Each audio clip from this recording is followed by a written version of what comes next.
Therefore, Chairman, as the CS apologizes to this committee, he should also be telling us why he did not respond to the main, to the earlier request by Parliament. Point of order, Chair. That is so irrelevant. Members, I am chairing this meeting, and I know I am capable of chairing this meeting. Basically, it is not the question of not coming. It is a question of answering the question that we have put forward to him. Yeah, Chairman, I don't know why you are protecting. Yeah? You are protective, Chairman.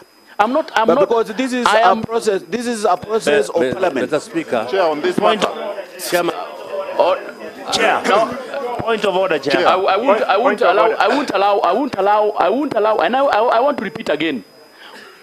I won't allow friends of the committee. Chairman, proceed. I won't. That one I won't allow.